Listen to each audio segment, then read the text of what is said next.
it's an incredible privilege to have Chancellor Boyce with us today. And I want you to be able to ask him a question as he leads Ole Miss, which is the flagship university of our state. What are the things that he's thinking about need to happen in order for this state to lead on this particular technology, and how in the human capital space, how as we are developing talent, how he thinks this might be deployed. So Chancellor Boyce, we are so honored that you're here with us today. Join a VR round of applause, and we'll turn it over to Chancellor Boyce to introduce yourself. Thank you. I appreciate that. Can everybody hear me? Hear me okay? All right, great. Look, it's wonderful to be with you this morning. I think it's more of a privilege for me to be with you up here on the moon base. I got here from Oxford pretty quick, so I'm pretty impressed, Vince and Adam, that I could get here that fast. And it's great to be with you.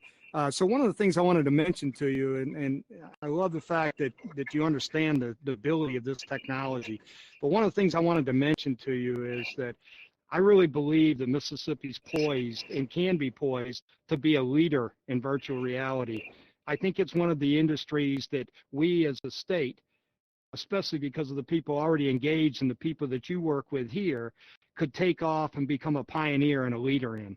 And I'm looking for opportunities that when you come to your institution, and I hope it's Ole Miss, but whatever institution you graduate from, that you'll have a place right here in Mississippi to call home forever.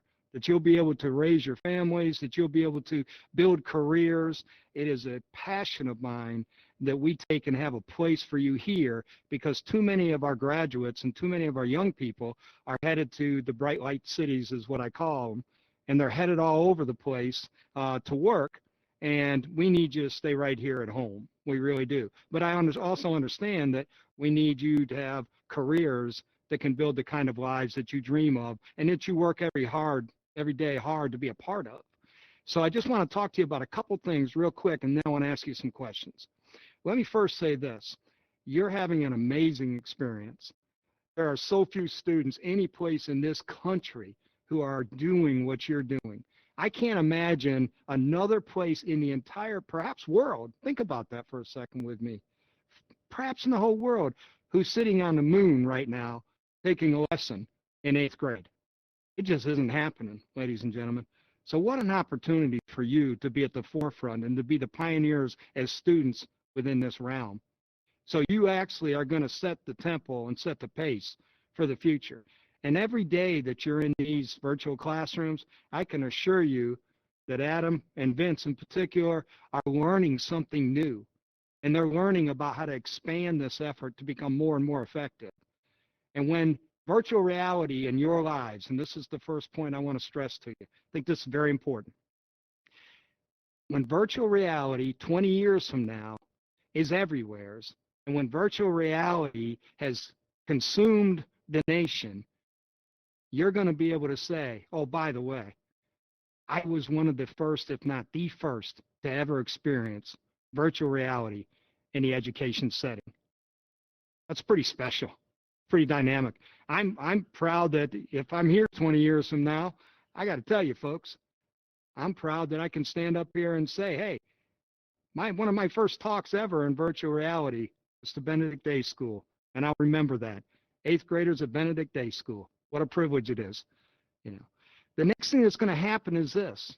You're going to learn about technology at a level that others aren't. And so think about this for a second. Think about, and I'll tell you what technology looked like 45 years ago or 50 years ago when I was in 8th grade. I'll tell you what technology looked like. It looked like paper and pen and magazines. And TV. And I had a TV with an antenna and 3 TV stations, and that was it. Grew up in a rural area, much like Sumerall, and look, 3 TV stations, that was technology, a record player and a radio. Now here it is, we're looking and we're having class on the moon. So I ask you this question, okay? I want to ask you this question. I really stretch your minds here, see if you can give me an answer, because this is a tough one. And this is how I've been talking all across the state. So here's my question to you, okay? What is it going to look like in your world 50 years from now? Tell me what it's going to look like 50 years from now. Kinley, nice to see you. What's it going to look like from a technology standpoint? What is your world going to look like 50 years from now? So for my futurists in the room, I want to hear from you guys, Denali, David, Eli, Adeline, Heidi. What will this look like 50 years from now? I would like everyone to participate. I feel like more jobs will be online, and like through VR, especially like conference calls and stuff, and interviews for jobs.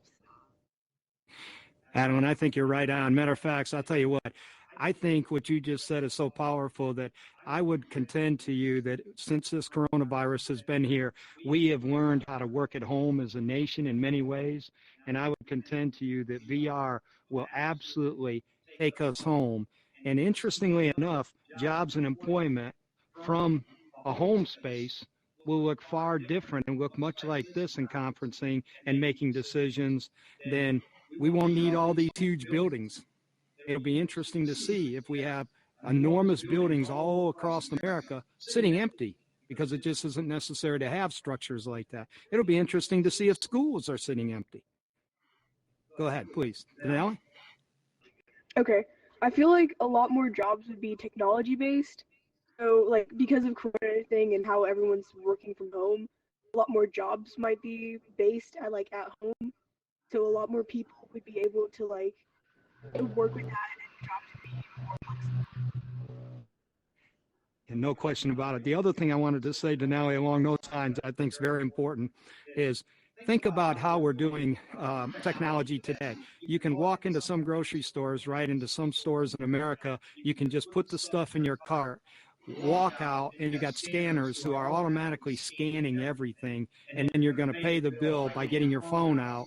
And that's how you're taking and shopping these days. So think about how that's going to change in 20 to 50 years. So my point to all of you is your entire lives will be consumed with the ability to use technology, but not just the ability to use it.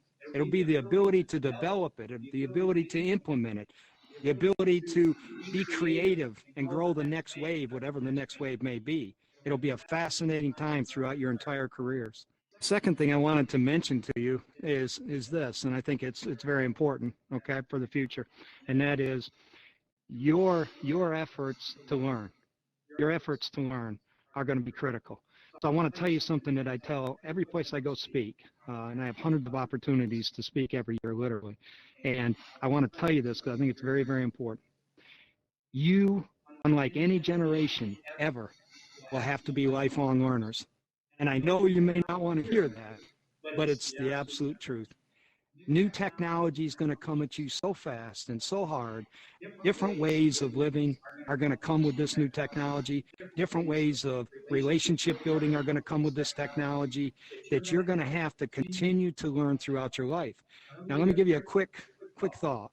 When I was growing up way back in another ancient day, I will tell you that I could get a high school diploma like you're headed toward, and I could get a decent job and make a decent living. It wouldn't be great, but it'd be okay. I could feed my family and so on and so forth, perhaps. Back then, a college education was the great separator. Wow, people who had a college degree, they really had opportunities because there were very few of them back then. Well, fast forward to today, I can tell you that today, these are just steps in the journey. A diploma is one step. A bachelor degree is simply a step. What the great separator is at this very moment is a master's or doctoral degree or a professional school degree such as law, pharmacy, medical fields, etc. That is the great separator in today's advancement and career workforce. So you are going to have to continue your education and keep pushing and pushing beyond certainly what I had to do 40 years ago. And certainly you're going to have to go beyond even what was done 20 years ago. I have 3 daughters, 32, 28, and 27. And every one of them understood that to separate themselves from the pack and get the best jobs in America, the best promotions in America, they had to continue their educations beyond bachelor's degree. So please understand, ladies and gentlemen, you're in for a lifelong period of learning to be successful. So if you don't enjoy learning now, it's a good time to become passionate about it because it is going to dictate your future. And the other thing I want to say, and then I'm going to ask you one last closing question, but the other thing I want to say to you that's important is this. I want you to know that wherever you decide to stop learning and to stop growing is exactly where your destiny and your legacy stops. It stops right there at that moment. When you decide, I don't want to learn anymore, I'm tired of learning, I'm tired of growing, I'm tired of getting the next degree, I'm tired of advancing myself as an individual, that's the moment that your destiny stops. Your legacy ends right there because you're going to be in a world that will never stop learning, and we're already there, but we're arriving faster and exponentially at a much greater capacity. So let me ask you this question. Tell me about how you think this experience might look if you ended up having to do this full time. If this just wasn't a pilot series, all of a sudden you're here full time, but the difference is you've been able to experience a lot more than just our moon setting. I assume you've been able to travel the world. I assume you've been able to see Victoria Falls and Niagara Falls in New York, and I assume you've been able to see things almost in person feeling that so many students may never see ever in their lifetimes. So talk to me about that for just a second, and tell me about what would it look like and what would be some of the drawbacks too as well if you lived in this community all the way through your high school years. Being in this space and being in person with like all of these people, and I feel like that's one thing that you just couldn't replicate in VR.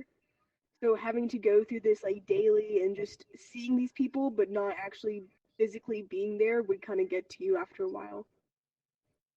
Okay. I agree with that, Denali. So, see, these are things, Denali, what you just said, I agree with totally. So these are things that even as you use VR to expand the opportunities, they're going to have to be wrestled with because nothing changes human contact. Nothing changes the relationships and the fellowship that we share as human beings, even something as dynamic as virtual reality. And what's cool about this whole opportunity is think about the opportunity to go to these places in a virtual concept and then to be able to discuss these places where you're going from a geography standpoint all over. Traveling through New York City, how amazing would that be? You know, seeing the city in of itself and stopping at certain restaurants and being able to walk down the sidewalk and feel and experience that. Think about how this virtual reality domain brings some equity to people's lives because not everybody, and matter of fact, millions of people and millions of young people your age will never get the opportunity to see New York City. But to be able to see it in this domain really brings some equity to the world. And I just think that's wonderful, and I think that's outstanding, by the way. On behalf of Benedict Day School, I just wanted to be able to thank you all, fifth graders, for being engaged, and I wanted for you to join me in thanking Chancellor Boyce again with our VR applause. Thank you, Chancellor. Thank you. Can they hear me, Vince? Yes, they can hear you, sir. Okay, let me just say one thing, Adam, interrupt you real quick. Thank you. Thank you for allowing me to be a part of making history today. I appreciate this. This is an experience that I will never forget. Thank you so much.